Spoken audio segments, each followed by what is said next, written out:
Hola, soy Valentín López y quiero invitarle a conocer este emprendimiento que lleva ya 50 años. Bueno, nosotros empezamos primero trabajaba en la casa y ni siquiera se me había ocurrido instalarme en el centro. Pero el que me indujo a iniciarme como taller independiente fue don Luis Bernucci, el finado don Luis Bernucci. Él estaba dejando las pistas en ese momento, ya no tenía el taller grande que fue en un momento uno de los primeros de Valdivia, y él se le decidió que quería que yo siga. Si no hubiera sido por él, no se me habría ocurrido siquiera. Pero él fue el que me metió la idea en la cabeza y incluso lo arrendó el local que ya no él usaba para que empecemos. Y ahí empezamos a utilizar el nombre de Step Electrónica. Eso hace hartos años ya. 3 lugares básicamente. En la casa, en Ismael Valdés y aquí en Arauco. ¿Cuántos años están aquí? Arauco, ya llevamos más de 20 años aquí ya. ¿Ha sido difícil mantener el negocio dada la economía de la región? Sí, ¿Hubo mejores momentos que otros? sí, esa es una de las características de la zona aquí, que hay épocas bajas en que todos tenemos el mismo problema, hay pocos circulantes, durante un tiempo por lo menos. Entonces, eso es notorio aquí en Valdivia. Eh, bueno, eso significa que hay que ponerle el doble de esfuerzo, ¿no? Ah, Este es un negocio que también tiene alguna característica familiar, ¿no? sí, trabajamos. Básicamente empezamos con la familia y algunos colaboradores externos solamente. De mi familia han trabajado acá Jorge primero, o sea, durante un tiempo muy largo. Mi hija María Cristina también. Y bueno, la señora que colabora siempre. La ubicación del local era Ismael Valdés, que era el segundo local que tenía don Luis, porque antes había estado en pleno centro, en el edificio Cervantes. Después tuvo un tiempo él, pero ya prácticamente no como taller, sino como vendiendo algunos repuestos y componentes solamente. Entonces, ahí los iniciamos nosotros como Step Electrónica, inducidos por don Luis, y tuvimos bastante tiempo. En la instalación de una de las primeras antenas de televisión en Santiago, eh, está instalada o se instaló en la Facultad de Hidráulica de la Universidad de Chile, en la calle, recuerdo. El personal del canal eran argentinos, los importaron, con el fin de iniciar las transmisiones del canal y de preparar personal chileno para que sigan posteriormente con el canal. Pero bueno, la idea de fondo era que a mí me ofrecieron si quería integrarme, a quedarme. Y podía ser sonidista, camarógrafo o, no sé cómo le llaman al otro, que, bueno, eran 3 posibilidades. Uno era sonidista, con la percha esa que usaba, eh, o camarógrafo, unas cámaras enormes que se usaban en ese tiempo. Pero uno de los problemas de las cámaras era que si no tenía un fogón de luces encima no veía nada, simplemente. Eran absolutamente ciegas las cámaras. Necesitaban una temperatura enorme de forma de luz y calor, o las luces que generan mucho calor. Pero eso era lo que había en el momento, no había, no había otro. Yo no me decidí nunca, pues finalmente nunca me acepté la idea. Si no habría sido sonidista o camarógrafo. Bueno, yo trabajé en varias cosas primero, pero cuando tenía más o menos 12 años, un tío me regaló un curso de la National School que era una escuela chilena por correspondencia. Entonces yo completé el curso sin equipo, porque el curso con equipo era muy caro, pero la información básica estaba allá. Entonces no trabajé inmediatamente en eso, pero lo hacía como aficionado primero.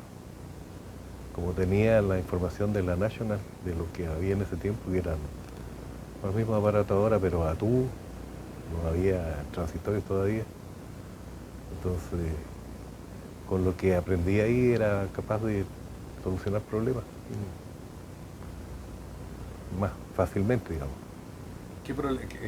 Por ejemplo, ¿cuáles eran los primeros arreglos que hacía usted a propósito de ese curso? Claro, una de las reparaciones más usuales en ese tiempo eran las radios de casa, radios común y corriente, que eran a tubo y que la gran mayoría tenía un famoso cordón de resistencia. La resistencia la llevaba incluida en el cordón. Entonces, cuando la radio estaba funcionando, el cordón estaba calentito. Por lo tanto, tampoco duraba mucho. Con el calor se iba quemando. Entonces, uno de los trabajos más usuales era el cambio de cordón de la radio RCA. O sea, el cordón se llama RCA. Y los tubos que por desgaste había que los cambiando también. Tubos, parlantes, eso era lo que más fallaba en la radio, que era lo que había en ese momento. Bueno, no eran más sencillos los de tubo, tenían más elementos, como necesitaban filamento, voltaje más consumo, que cosa que después con los transistores se diluyó. Ya los transistores eran mucho más simples, o sea, más simples en el sentido de que trabajan con menos potencia, ¿sí? Funcionan igual, en la radio y todo eso. Bueno, yo ayudaba al mantenimiento de la radio Pirmeiquén, por ejemplo, en algunos casos puntuales, o cuando no estaba el técnico a cargo de mantenimiento, que era don Luis Bor. Y ahí teníamos que lidiar con unas máquinas medias extrañas, que eran una grabadora rusa, por ejemplo, que era difícil de entender porque, para empezar, todo lo que estaba escrito en otro alfabeto, en otro idioma.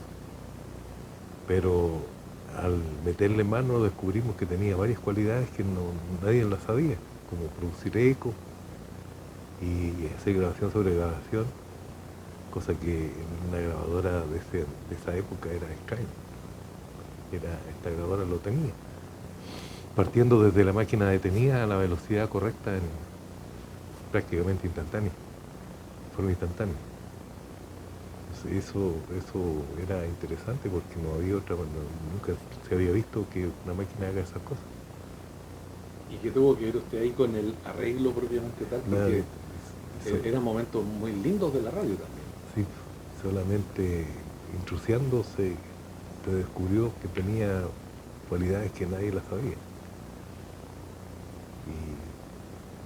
Y en general en las radios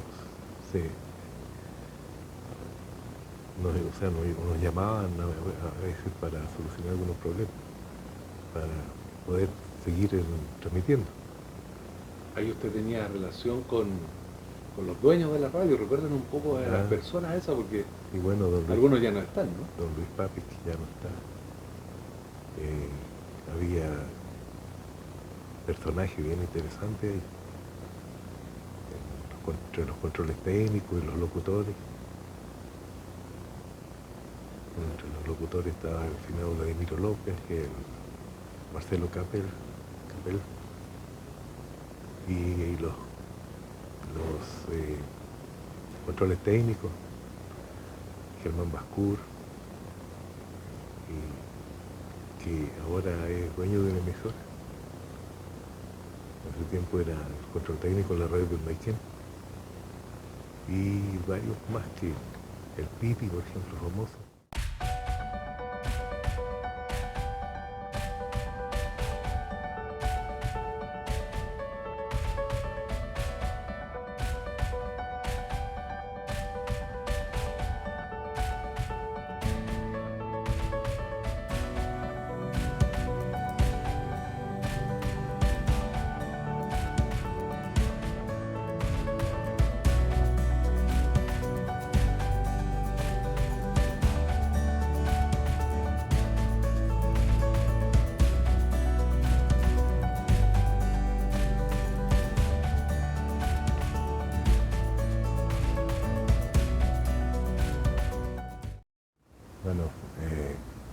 Don Luis era uno de los más antiguos, precisamente. Estaba además don Carlos Alterman, la gente que trabajaba con don Luis Bernucci, como habían 6 o 7 personas que trabajaban con él cuando estaba el negocio grande en el centro. Y bueno, y el otro que más conocido después estaba Rosales, Leopoldo Rosales, pero eso ya más nuevo, digamos. El Nelson Morales era uno de los que trabajaba con don Luis Bernucci, en ese tiempo jovencito. Aquí básicamente nosotros partimos en este momento con los estudiantes que hacen todos los colegios hacen ahora pequeños experimentos para ir conociendo algo de electrónica y hacen circuitos básicos, generadores, motorcitos, luces, sistemas de iluminación. Entonces nosotros proveemos todo eso, los LED, ampolletitas chicas, portapilas, resistencia, switch, todo lo que nos ocupa normalmente. Después están los colegios industriales o de electrónica, como INACAP, la universidad, que ya hacen componentes o circuitos más complejos. Y la idea es también tener en lo posible los integrados que ellos ocupan. Y todavía hay un montón de aparatos que parece, de hecho son medio antiguos, pero los usan igual los estudiantes por lo menos. Y las tecnologías nuevas que son los procesadores, los microprocesadores que son como microcomputadoras.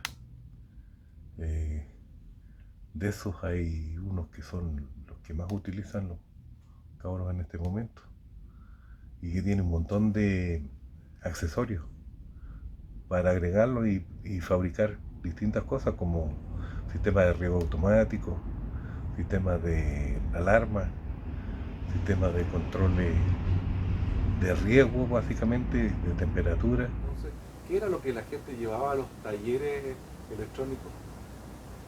Básicamente eran radios, ¿eh? A pesar de que la mayoría de los talleres reparaban en ese tiempo cuanto aparato eléctrico hubiera, desde aspiradoras, batidoras, lo mismo que se usan ahora, y se reparaban indistintamente porque no era muy tanta la variedad que había.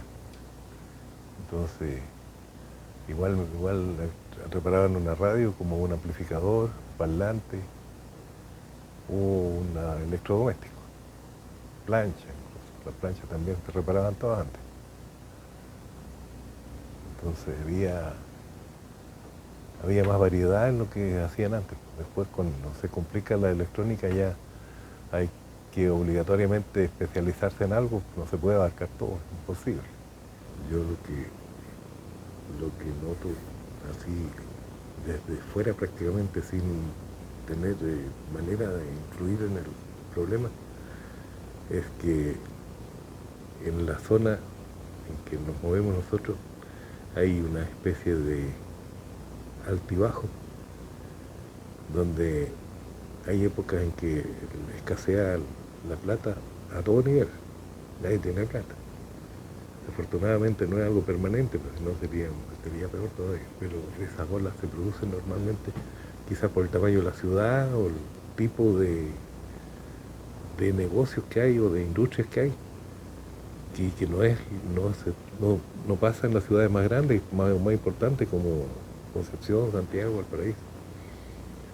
Parece que a cierto tamaño de la ciudad influye de alguna manera en el tiempo, en el clima o el turismo, no sé.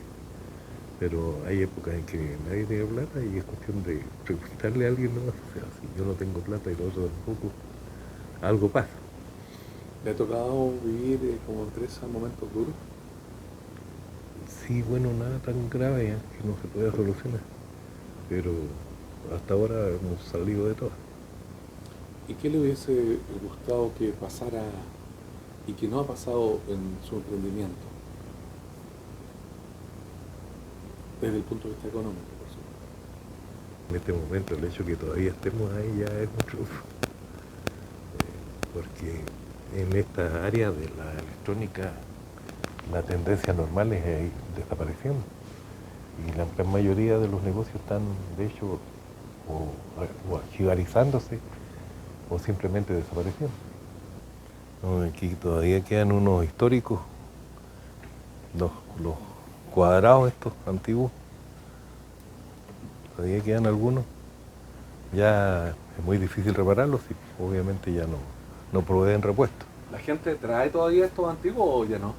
Ya no los quieren mucho, son muy voluminosos, muy pesados, entonces todos quieren un televisor liviano y grande. Yo veo que hay muchos televisores aquí. Por ejemplo, hay uno gigante. Ese que está ahí. Cuéntame la historia de ese televisor. Ese está recién aquí, está hace poco, es un Sony 70 pulgadas. No sé todavía el diagnóstico que tiene, no está finiquitado todavía. Pero hay otros que están listos y que lamentablemente no los vienen a retirar. Y pasado un año, nosotros estamos autorizados como para, de hecho pasan a poder del taller, cosa que no es un año tan encuadrado, sino que nosotros le damos casi 2 años para que tengan tiempo para retirarlo. Si no lo retiran, tenemos que o recuperar los materiales que se usaron en la reparación o venderlos. Yo estoy mirando varios que tienen precio ahí. Sí, esos son algunos que quedaron atrasados más de un año aquí. Más de un año. O sea, la gente podría encontrar a un menor precio productos que están funcionando perfectamente. Ah, sí, así es. Y para acá, ¿qué tenemos? ¿Otras condiciones parecidas? Hay hartos televisores todavía aquí. Algunos que sí los van a venir a buscar, otros que ya no creo que vengan. Aquí, por ejemplo, están los antiguos. A los antiguos y algunos están funcionando. ¿Sí? Sí, hay algunos que están funcionando. O sea, los coleccionistas podrían venir a comprarlo. Sí, de hecho, a veces buscan uno bien antiguo, lo más antiguo que se pueda, pero porque es no para tanto para usarlo, sino como para colección. Hay algunas reliquias por ahí. Bueno, la electrónica está desarrollándose cada vez más. Es como una pirámide inversa. Desde el comienzo se fue ampliando a velocidades cada vez mayor la cantidad de aparatos que están saliendo, están apareciendo inventos nuevos, aplicaciones nuevas, y cada vez en mayor cantidad y a mayor velocidad. Entonces probablemente a demasiada velocidad en realidad, porque eso hace que algunas cosas que sí en su momento fueron útiles se desechen rápidamente por algo que aparentemente es mejor y no siempre es así. Entonces, la variedad de aparatos electrónicos que hay en este momento ya yo diría demasiado. Hemos tenido que remontar algunos baches en el camino. Por ejemplo, la transición entre los transistores, los tubos y los transistores, que fue el primer digamos, salto que tuvimos que dar, aprender todo lo que es transistor, esos años 60, 62 más o menos. Y después la evolución de los aparatos estos también es cada vez más rápida. Entonces hay que mantenerse al día, aunque cueste un poco. Usted nombra que la gente mandaba a reparar sus artefactos electrónicos. ¿Esa podría ser una diferencia con lo que pasa hoy, por ejemplo? Porque hoy día la gente, cuando algo deja de funcionar, prácticamente lo bota. Antes duraban más, eran más caros. ¿Cuál es la diferencia que usted nota entre antes y ahora? Bueno, básicamente duraban más porque los materiales eran más resistentes, todo era más firme, entonces. Y lo otro, que el fabricante de una marca específica le gustaba también, o sea, quería que su marca resalte, por lo tanto proveía los repuestos que se necesitaban para reparar. Cosa que ya cuando se compra un aparato no hay ninguna garantía de que vaya a tener repuesto. Entonces, Es difícil reparar algunos aparatos que están hechos para una sola vida. Los aparatos modernos no es fácil conseguir los repuestos. No se mantienen durante mucho tiempo con los pocos que hay. Y las empresas limitan la venta de repuestos como para mantener andando todos los equipos, sobre todo los más nuevos. Entonces eso en algunos casos hace que simplemente no podamos reparar algunos equipos. Igual tratamos de hacerlo por otros medios, pero hay repuestos que son imprescindibles y si no están, hasta ahí no llega la pega. O sea, esto que pasa, el que las empresas no quieran venderles los repuestos, significa que también atenta contra el desarrollo de esta profesión, de este trabajo. Así, pues si no tenemos una de las materias primas que son los repuestos, mal podemos sacar todas las pegas que llegan.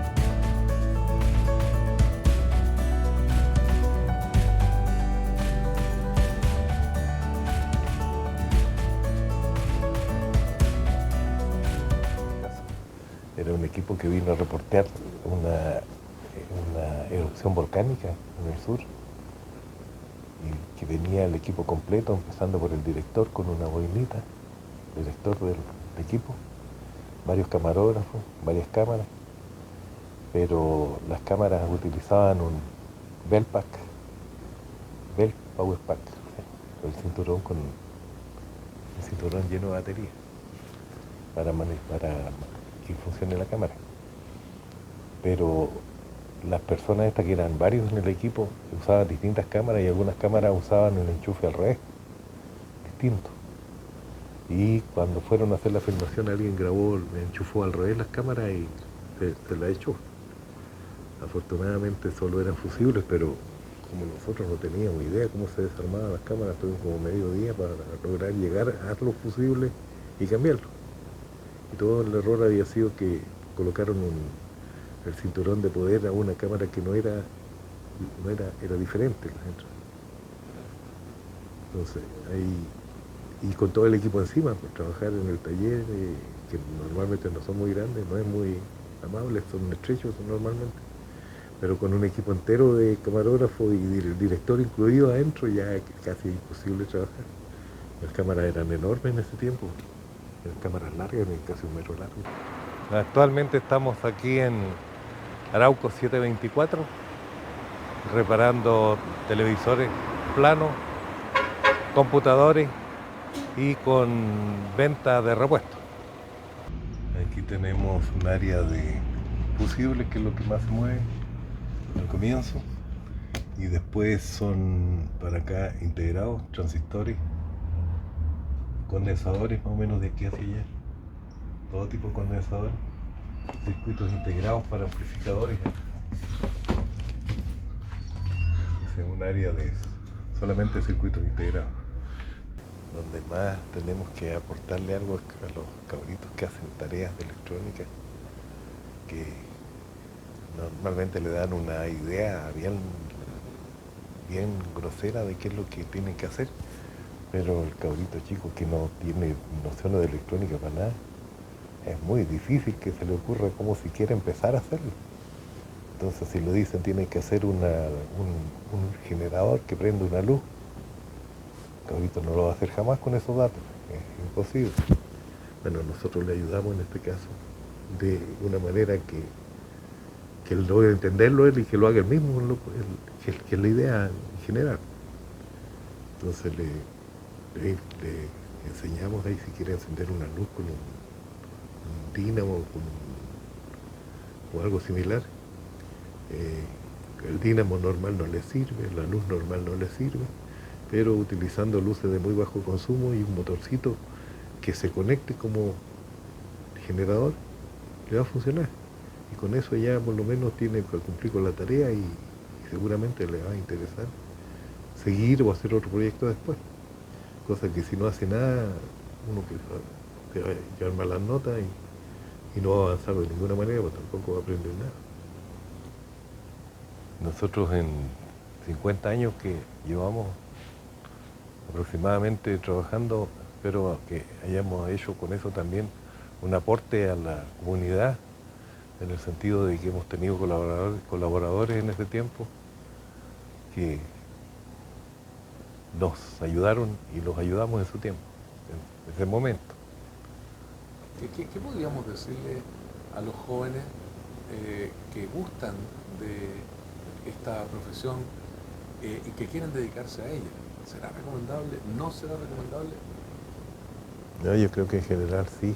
El problema que hay es que tiene que definirse por un área determinada de la electrónica, porque tratar de abarcar toda la electrónica, eso sí que son palabras mayores en este momento. Entonces, como la electrónica se aplica a la industria automotriz, a las máquinas, herramientas, artefactos, de equipos de música y todo eso, normalmente el que siga la electrónica necesariamente va a tener que sectorizar esa parte que le interesa y dedicarse especialmente a eso. Pero ya pasó la época de los giros sin tornillos que arreglaban todo. En realidad ya son pocos los que van quedando, nosotros estamos sobreviviendo todavía, porque siempre hemos tratado de mantener el stock completo de repuestos. Por ejemplo, si vamos a vender condensadores, que estén todos. Si se vamos a vender resistencia, tienen que estar todos los tipos, porque no solo las que se venden a cada rato, que no tienen ninguna gracia.